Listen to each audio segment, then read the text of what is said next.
So I will start with Kadine. If you just introduce yourself, tell us who you are, what you do. Gary's not here. I'm going He's to not. leave. Hi everyone, I'm Kadine James. I'm the founder of the Immersive Kind. It's great to be here today. Congratulations to Claire and Ashumi and Sally for bringing this together. You've done a wonderful job and I'm delighted to be a part of it.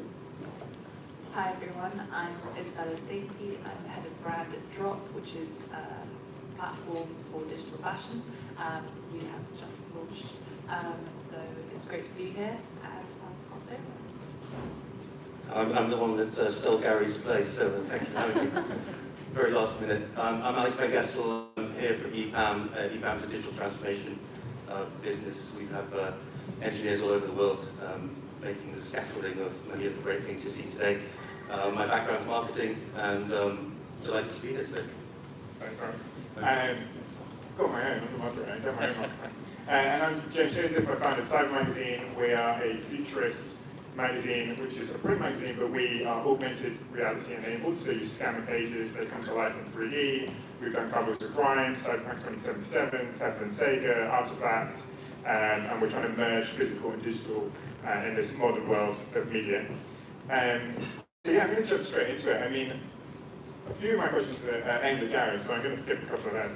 But I think, for me, as a first question, I obviously have a strong vision about augmented reality. So I wanted to ask all of you, do you feel the future of fashion is augmented digitally in our daily lives? Or do you feel that this is going to move completely virtual in metaverses? And how soon do you expect that shift?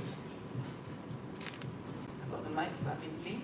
I think augmented reality is kind of part of our daily lives already. We're all very sort of user-friendly with it. We saw sort of doggy faces on Instagram, unfortunately, a lot. So we all know how it works. I think that means that there's less of a sort of friction point with like VR headsets that sort of full immersion requires. So I think in that sense, augmented reality is probably inevitable, if not already happening. We have 0 to 10 mirrors here today. So I think AR is probably what we're going to see sooner rather than later. The only thing that has to happen is more of a sociological shift, so that it becomes everyday and more of the everyday fashion consumer. I think Jeff Bezos had this point talking, when he was stepping back from CEO, he said to all of his old employees, we've done the most amazing, incredible things that are now boring, and that's my greatest achievement. Because like we had sort of next day delivery, we've had Alexis in everyone's home, and now we're bored. And that's the greatest compliment. So I think that's what we need for AR, that it becomes boring, and then we know, like, we're there. And I think there are a few generations away from it being boring. I like that. Yeah, that's Awesome. brilliant, Isabelle. And I echo those sentiments. I was very fortunate when I was at Yahoo to work with the streetwear designer Charlie Cohen and the creative fashion technologist Tamara Inglis to produce an augmented reality wearable for the immersive fashion experience called the Electric City, where we dress metahumans and ready-playing avatars in Charlie's collection, which we also dropped in store at Selfridges. That experience was also powered by an augmented reality wearable called the Collider Drip. And I also got to work with the incredible Gary James McQueen, who isn't here today, sadly, on creating an augmented reality crown for the Queen's Jubilee. I'm really excited about the Vogue and Snapchat exhibition that's going to be taking place. Really thinking about the next layer for augmented reality where we can maybe feel it on our real bodies, but also in the virtual worlds as well. So I think the technology will continue to evolve. I think the designers of the future are going to push it forwards, and I'm excited about that. Yeah, I mean, from my perspective, I think what's interesting, especially everyone in the room today, is kind of digital first creativity that's happening. I think we used to go, how do we make something in real world as good in the digital space? And I think now people are in the real world going, how can we get something as good as in the digital space, right? So if you look at the catwalk over here, Artifact, which is part of Nike, it's like a $200 million business now, it's real. And as it scales, I think that's where products are going to be, that's where they're going to get sold. there's a business case is now forming so that people are actually going to invest much more into design for digital. And obviously, the more you can experience it, the deeper the immersive experience, the more brands are going to really focus on that first. You know, who knows, this will probably overtake the normal fashion week at some point in the next couple of years, really. I hope so. I can turn my microphone in. I hope so. And I personally think AR is an evolutionary step, I personally think, for where we're going. Because if you think about it from I'm obviously a futurist at heart, and I think if you think about it from like 100-year, 1,000-year human evolution, like we're not going to look like this in 1,000 years' time. Whether we're doing mind uploading, whether we're floating balls of consciousness, whatever, it feels like AR has to be that evolutionary step to have digital content all the way around us simultaneously at the same view, and that's kind of where we're going.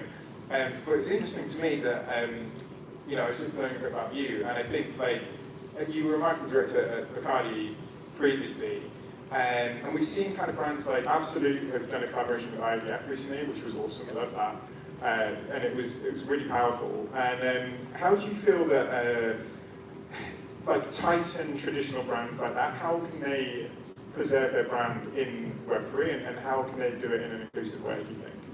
Yes, it's a good question. I think, you know, brand equity and how you transmit brand equity from, I guess, 100 years of building a brand like Bacardi, from, you know, the fields of Cuba to today, and now you're kind of out into the virtual world, right? And I think collaboration is key. I think having the right kinds of partners, the right kinds of influencers. I think influencers, obviously, and creative directors are a double-edged sword. So, you know, back in the day with Bacardi, we had a lot of different collabs, but it is a double-edged sword. Obviously, you know, one of my clients is Adidas. We see, you know, the problems they've now got with the Yeezy brand because of Kanye. At the same time, we see Pharrell taking over Louis Vuitton menswear, and so, you know, one thing is a massive hype, and another thing is, you know, when you've got a massive hype, it can also fall down very quickly in the wrong hands. So I think collaboration is key, but making sure that you're not betting the entire brand equity onto, you know, borrowed interest, I would say. Yeah, it's interesting. I think it's a really good point you made, and it just made me think. Which is, you know, we saw that Kid Super did an LV collection recently.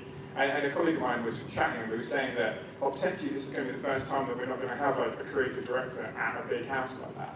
And maybe we'll have multiple creative directors for different collections, and it will also kind of, maybe it will like bump start the creator economy. And then of course they've got Pharrell in place, which is very cool. Yeah.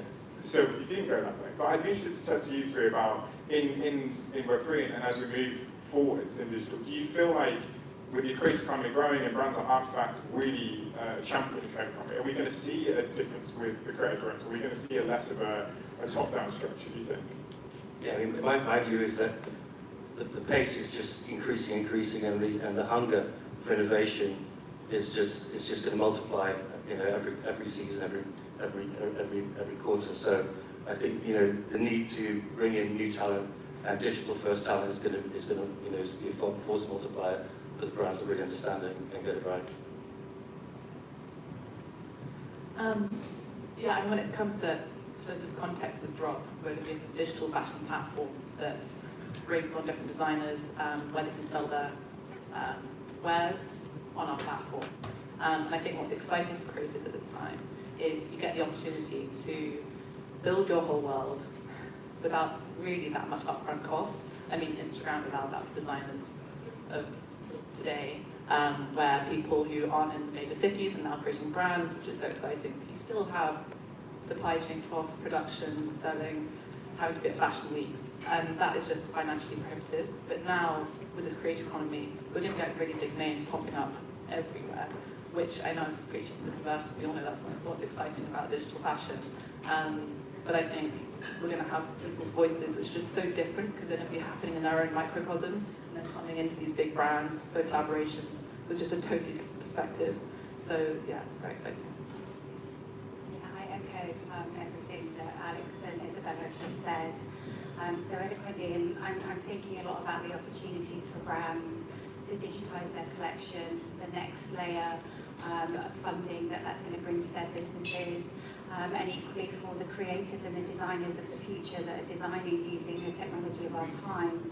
and looking at new ways that we can innovate together to produce fashion experiences, both physically and virtually, inside virtual worlds and in the physical.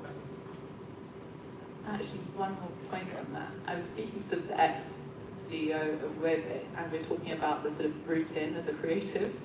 And she just said, well, it's really, you go to Central Martin's, graduate top of the class, and then you can maybe work from the big houses.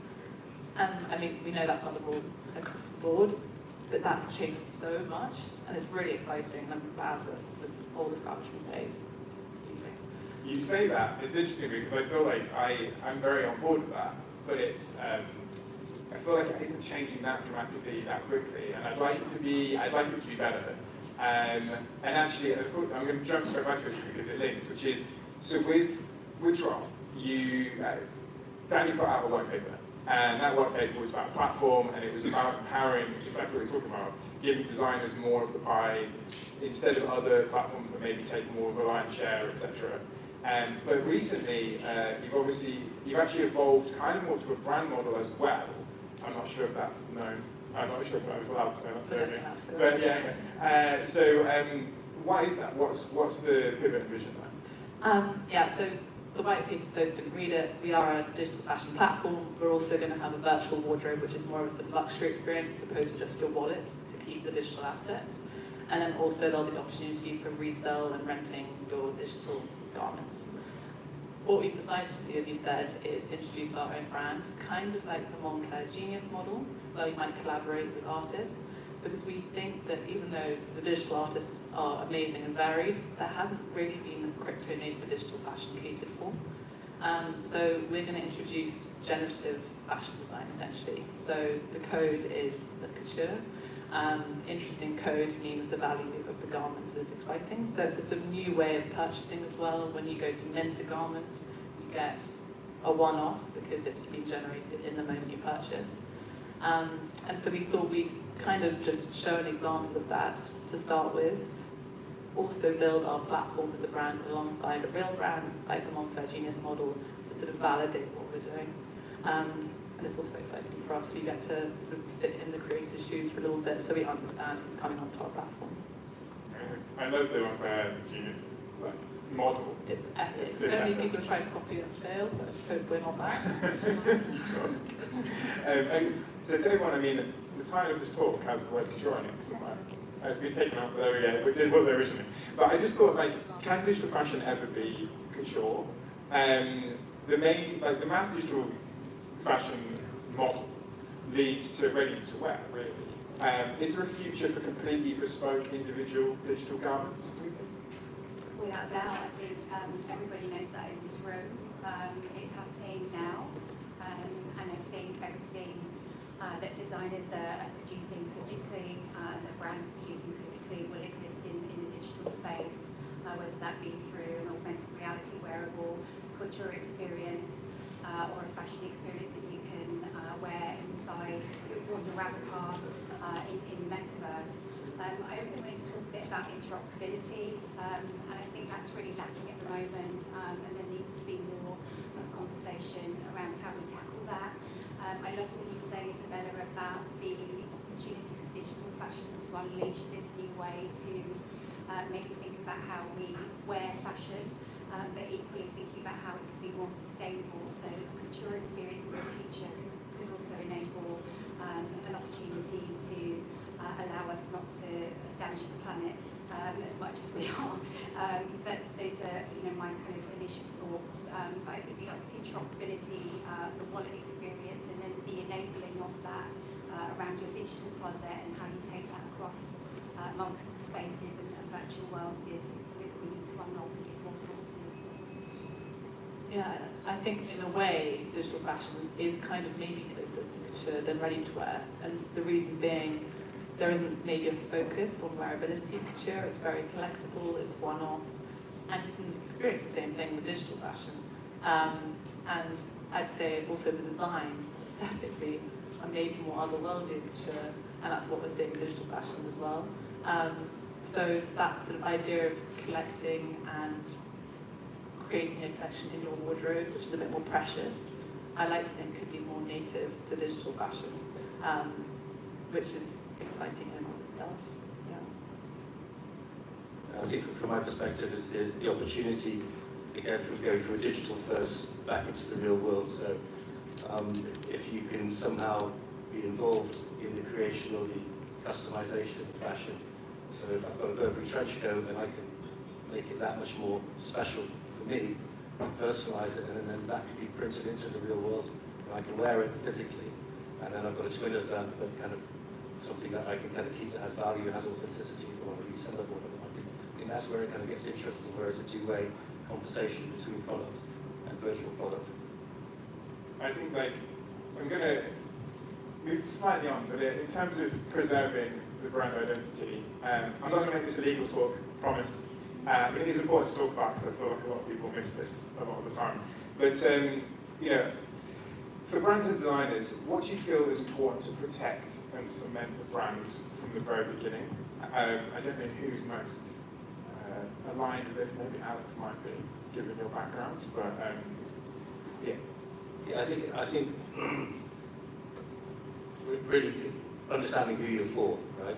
Understanding, you know, who you're for in the digital world, who you're for in the real world, and who your audience is. I think we have a really sharp view on your community and who you're serving, both in retail stores or whether it's in-game experience, and having a really tight view on how your brand equity plays consistently across all of the different platforms on and off. I think that's key. But also, I think, you know, allowing for experimentation, allowing for much more involvement, allowing for that community to contribute to the brand and have a voice in terms of how that brand evolves. I think that's what's exciting right now, which we've never had, you know, in the last century.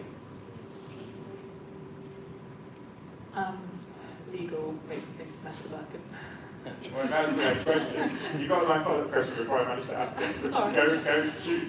Which I think is, I mean, it's complicated because we all kind of maybe thinking that courts would decide to fall on the side of the artist, right? Usually with these things, but they back farmers. No one was following the court case. Farmers is one, and I think it kind of shows that it's not necessarily a bad thing that has won that court case. And the reason I think that is because big brands are now buying into, and they have to buy that IP in the digital space, which kind of just validates the whole digital fashion space, that you have to be a financial player in the game, involved, not just doing a sort of one-off collection, but you have to legally put your name, write it in your own blood.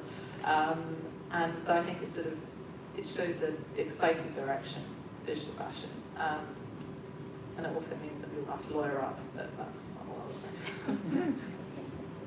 Yeah, I think these are really good points, and I'm really glad that you brought this up, James. I think the Birkin bag is a really good example. I also think that brands have an opportunity to protect their IP in these virtual worlds and spaces, and I'm sure that there'll be many legal teams considering that at the moment as we move forward in these virtual worlds and spaces. So I think the lawyers will be making big decisions at some of the big brands that we all know and love, and I'm sure that the next layer of digital in terms of wallets and how we access those digital goods and garments and tracking those garments and the traceability is also going to open up new opportunities, I think, in terms of IP, in terms of how we collect fashion, how we experience it, and how we own it. Yeah, I mean, I want to add a little bit to it because I probably have quite a bit. I have a little bit of experience in this because of my previous businesses, and I've been associated with the Electronic Frontier Foundation before as well. So it's interesting to me because the metaverse thing I found very interesting that people were confused about it. Like I was very cemented that they were always going to win because I love his artwork and I think it was fantastic, and I hope I wanted to succeed, right? But you took their name and their image, like. It's a clear-cut case of trademark infringement, and for those of you who will know, some of you who won't, like trademarks, you trademark in certain classes, and if you're in that class and in that region, it's an infringement. And I agree that I think it was very good that it fell that way, and also I think it was a very good judgment because the penalty was $130,000, which was far smaller than the amount of money that he made, which I think was very fair in a way that this is a very new case, and it didn't protect the artist, but it kind of protected the artist. I mean, they could have slapped like 1.5 million or whatever the actual overall sales of the thing was on it. So I think it was actually very good, but I think people need to be careful because I speak to a couple of founders who go, oh yeah, but it's Web 2. Oh yeah, it's Web 3. Like, no, like we need to be very careful, and I think when you start your brands in this space, you need to make sure that you are, and you need to go through the right channels, through trademark, and in those territories that you are going to be in. And I wish that we had Omni somewhere, but there's so many issues, and I think to protect it from the beginning, make sure you have all your ducks in a row, and then go out there is one of the most important things you can do. So moving, oh yes, sorry, yeah, so moving on. I think as well, I quite like to ask about creator economy in terms of what advice would you give to brands and designers, empowering those around them to build and create for their brand. And in a sense, I mean that it seems scary to some that when you empower a community to start designing and building for you, you can't necessarily control it. And I just wonder if you have any advice for that. I think because we sort of lose tactility to digital fashion, the thing that we can take from normal physical fashion and do better is world building. And if that means involving our community in a more sort of giving them more freedoms, I think that's the sort of the right step forward. So when it comes to sort of creating shows, if each person who's wearing the item virtually wearing the item happens to be your customer, I just think that's strengthening your brand on a sort of in a bigger sense, and sort of a personal relationship with your customers means you're going to have them forever. So I think my sort of advice to anyone starting a brand would be create a world, create an identity, and make sure that people want to live in it and keep talking to you.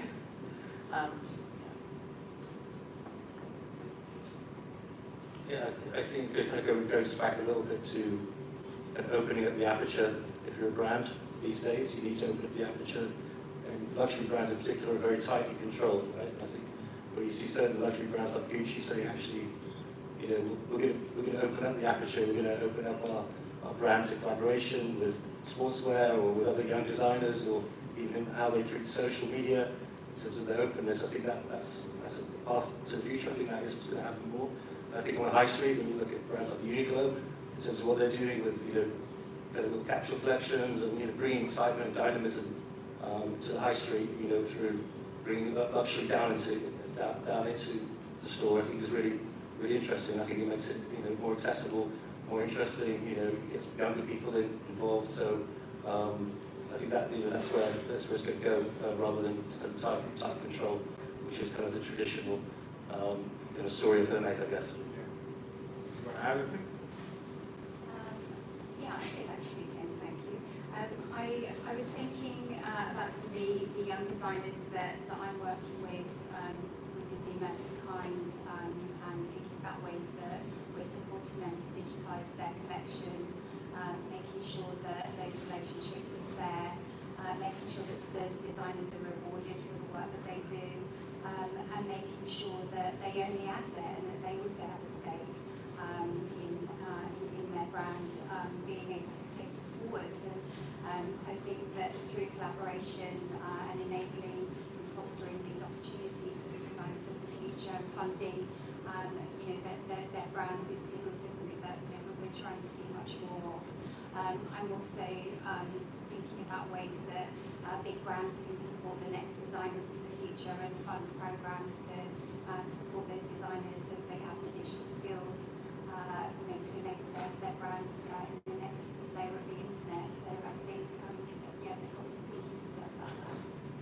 I mean, Epic Games, we're in their building, they're doing that very thing. But yeah, I think it's interesting. You were also saying about you kind of have like the Louis Vuitton model where they've gone into esports, they've done lots of stuff with League of Legends, which is very cool. But at the same time, you have say like Artifact, who are running. It's still that kind of their ownership strategy is completely different, right? So I'm obviously much more for the Artifact model. I think it's incredible to have that ownership of the brand instead of being told to consume. But how do you feel like going forward? How does ownership change with digital fashion compared to the traditional fashion model that we're used to? Yeah, I mean, from my perspective, I think what's interesting is that the technology platforms, part of which we're involved in at EPAM, things like Travis Scott. If everyone experienced that a couple of years ago with Epic Games, it was an amazing experience. You go, why can't all real concerts be that good, right? So I think from my perspective, marketplaces, brands will become marketplaces, and they will need to invite in new ideas, new creativity, new designers, in order to feed, the overall brand. I feel, and so I think, platforms like Decentraland and so forth, where they have fashion shows, they will, I think, need to lean on those brands to open up and to begin to invite in more creativity that then I think will inform their creativity, I believe. So it's community first, it's digital first.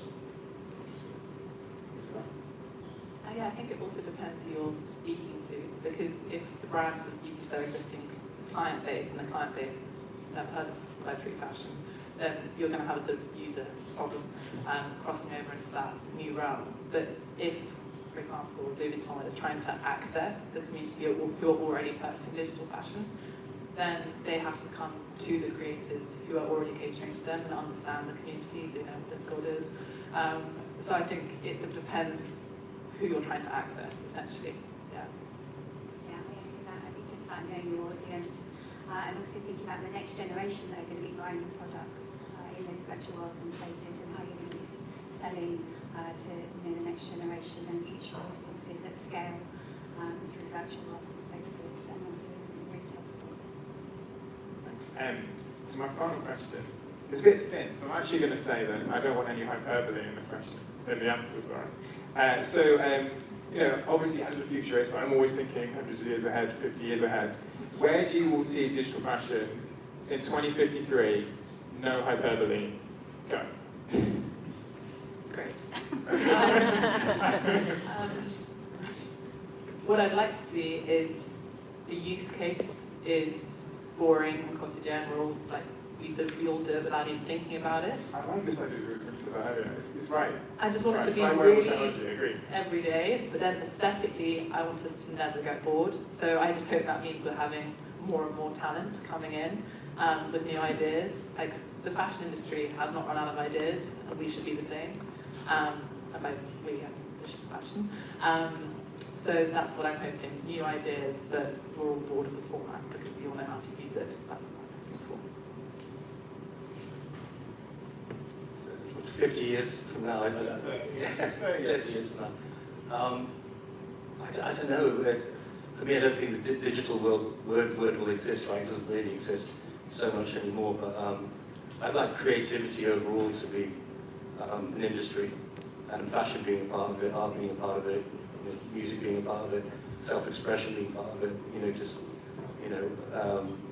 Doing the right thing for the planet being part of it. So I think there is a kind of, there's kind of creative class, this constantly innovative industry thing of which fashion is a part, but it's not the entire thing, because it's so much more about self-expression and meaning to the individual than it is to the altar of any brand.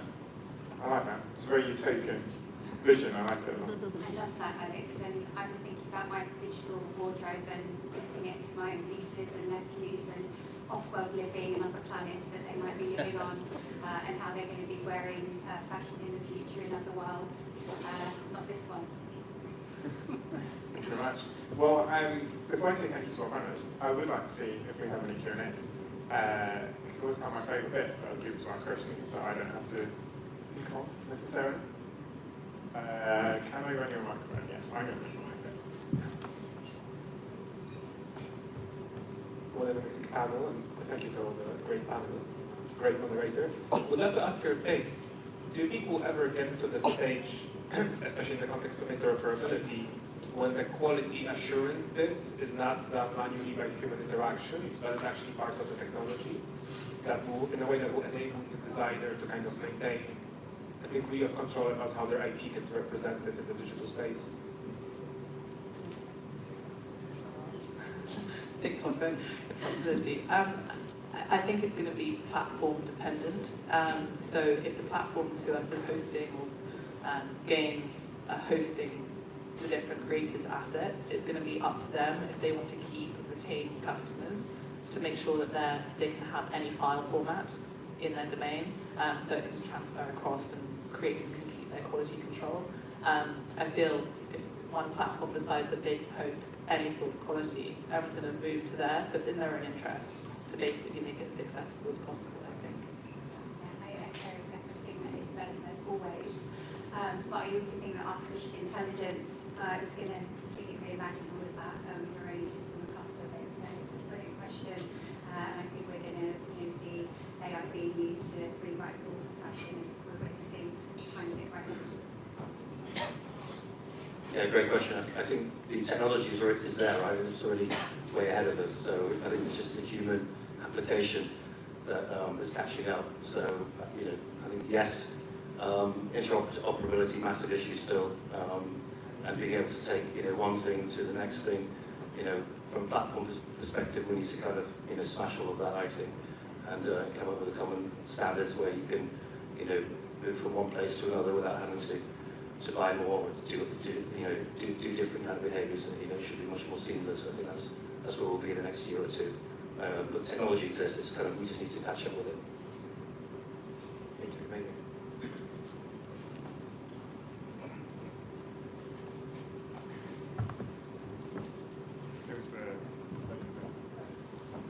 Hello, I'm Frankie. Do you envision a future where brands will have their own avatars, sort of in-house avatars that are dedicated to the brands?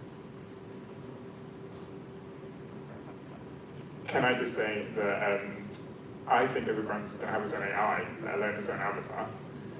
Like, can you imagine that Louis Vuitton has an AI, and Diesel has an AI, and it's going to happen. I really believe that each brand will have, and then we'll all have to have our own AIs to defend ourselves against the brand's AIs. But it will happen like that. And so, yeah, I very strongly believe that every brand will have or at least its own group avatars, right? Because you might want to have a community and you want your community to be involved. So I think inclusion is a good point instead of just having one face, but I definitely think every single brand's going to have its own AI.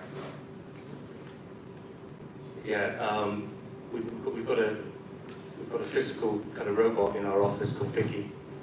Terrible name for this particular robot because I don't know, she doesn't look like it. Sorry if any Vicky's in the room today, but she's connected to ChatGPT, and she has personality, movement, and immediately answers really, really difficult questions much better than you can even think about it, and faster as well. So one of the things we're exploring is imagine having Vicky or any of the friends in the retail environment being able to kind of have a conversation, but also have a much more meaningful exploration of what you're looking for, and then have things created in real time visually. Whether that's avatar, whether that's customized garment, whatever it might be. So I think these are all things that are here right now. It's just how we find the right application and also the right kind of use case, business case for it. Yeah, I echo Alex and James entirely. I think also the AI idea is bang on, but like just an avatar is almost too missing for those big brands. Yeah, so I think that's bang on. Frankie, I love what you're doing at Move AI, by the way, and I'm a big fan. I've been using artificial intelligence on MetaHumans recently to create an augmented and AI-powered collection. I don't know if you saw that. But to your point on brands having avatars, I think absolutely, and many. I've got many. It's an ever-growing collection. And I think most of the luxury brands that we know and love today will all be creating avatar experiences for us to wear on our physical bodies, but also in their virtual worlds and spaces that they create. Great. Well, thank you. And Kadine, I love watching your avatar sort of travel around the world. Any more questions? All right. Cool. Well, I'd just like to say thank you so much to our panelists. Great to have a chat with you. Two more great panelists. Two more. And then just to let you know, there is a bunch of cyber magazines, nicely modeled by Fan. Thank you, Fan. So if you do want one, I think they're just at the front. I think there's only like 50 or 60, so maybe grab one if you really want. But yeah, thank you so much. Thank you, James. Thank you so much for the fantastic conversation. I knew that every conversation is going to talk about AI today. So.